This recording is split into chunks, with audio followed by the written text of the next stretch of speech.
అయితే game changer సినిమాకి దగ్గరకు వచ్చేసింది గైస్. మరి కొన్ని గంటల్లో సినిమా అయితే రిలీజ్ అవబోతుంది అనమాట.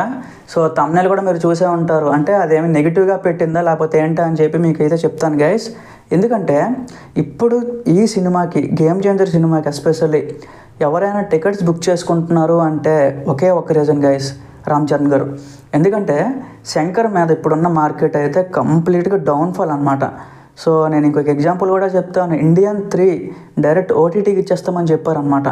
సో అలాంటి డైరెక్టర్ అలాంటి రిజల్ట్ వచ్చింది కాబట్టి ఆయన మార్కెట్ అయితే చాలా డౌన్ అయిపోయింది ప్రజెంట్. సో నేనేమీ ఆయన్ని కించపరచట్లేదు, బట్ మార్కెట్ గురించి మాట్లాడుతున్నాను అనమాట. సో ఆయన తీసిన ప్రీవియస్ కమర్షియల్ సినిమాలు ఎన్నెన్నో మనం చూసాం, చాలా ఎంజాయ్ చేసాం, అందరికీ కూడా చాలా ఇష్టం అనమాట. బట్ మార్కెట్ అనేది ఎప్పటికప్పుడు అది పెంచుతూ ఉండాలి గైస్. బట్ శంకర్ గారికి వచ్చినప్పటికీ రీసెంట్గా ఒక 10 సంవత్సరాల నుంచి మనం అనుకోవచ్చు కొంచెం డౌన్లో అయితే ఉంది.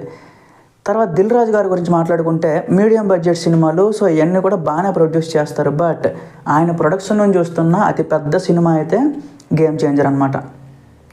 ఆయన చెప్పారు వితౌట్ ఇంట్రెస్ట్ 500 కోట్ల వరకు కూడా ఆయన బడ్జెట్ పెట్టారు అని చెప్పి ఆయన మెన్షన్ చేశారనమాట. సో అంటే దిల్ రాజు గారు కొంచెం అప్ అండ్ డౌన్ ప్రొడ్యూసరు, సక్సెస్ఫుల్లే. బట్ ఇలాంటి పాన్ ఇండియా ఫిలిం తీసేటప్పుడు ఆయనకి ఇది ఫస్ట్ టైం అనమాట. ఇంకొకరు శంకర్ గారు కొంచెం డౌన్ ఉన్నారు. ఇంకొకరు తమన్ గారు, అంటే సాంగ్స్ అన్నీ పర్ఫెక్ట్, ఫ్యాన్స్ అయితే చాలా ఎంజాయ్ చేస్తున్నారు, అంతా ఓకే. నేను క్వశ్చన్ అడుగుతాను గైస్, అంటే ఏ సాంగ్ అయినా 100 మిలియన్ కొట్టిందా? ఒక్క సాంగ్ అయినా? అంటే మీరే ఇంకా ఆలోచించుకోండి. ఎందుకంటే ఫ్యాన్స్గా చాలామంది ఎంజాయ్ చేస్తారు చరణ్ గారి కోసం.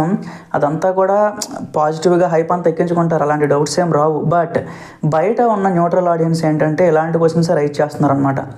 అయితే ముగ్గురికి 3 డిపార్ట్మెంట్లలో పర్వాలేదు. అంటే నేను మరీ పడిపోయింది లేకపోతే మరీ లేపేశారని నేను చెప్పను, బట్ పర్వాలేదు. ఇక్కడున్న మెయిన్ పిల్లర్ ఏంటి, గేమ్ చేంజర్ సినిమాకి మెయిన్ వెన్నెముక ఏంటి అంటే రామ్ చరణ్ గారే గైస్. ఎందుకంటే ట్రైలర్లో అన్ని వేరియేషన్స్ చూపించకపోతే, ఆ దోప్ సాంగ్లో ఆ డ్యాన్స్ లేకపోతే, ట్రైలర్లో ఆ స్టూడెంట్ లుక్ అదంతా లేకపోతే సినిమా అనేది నథింగ్ అనమాట. సో అగైన్ అప్పన్న క్యారెక్టర్ కోసం చాలామంది ఎక్స్పెక్టేషన్స్ పెట్టుకుంటున్నారు, అలాగే ఆ క్యారెక్టర్ కోసం హైప్ పెంచుకుంటున్నారు అనమాట. సో ఆ క్యారెక్టర్ డిజైన్ చేసిన శంకర్ గారే, ఓకే నేను కాదన్నా. బట్ అదేంటంటే ఆ స్క్రీన్ ప్రెజెన్స్ అదంతా కూడా ఫిట్ అవ్వగలగాలన్నమాట. సో చరణ్ గారు కాబట్టే అది జరిగింది గైస్. చరణ్ గారు వల్లనే ఏ టికెట్ అయినా సోల్డ్ అవుతుందంటే దానికి 101% చరణ్ గారి రీజను. రేపు పొద్దున్న సినిమా హిట్ అయినా 99% చరణ్ గారికి క్రెడిట్ ఇవ్వాలని చెప్పి నా ఒపీనియన్ అనమాట.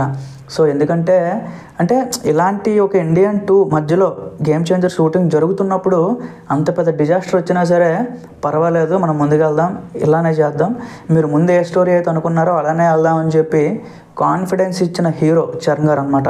సో దిల్ రాజు గారు చెప్పారు కూడా మనకి.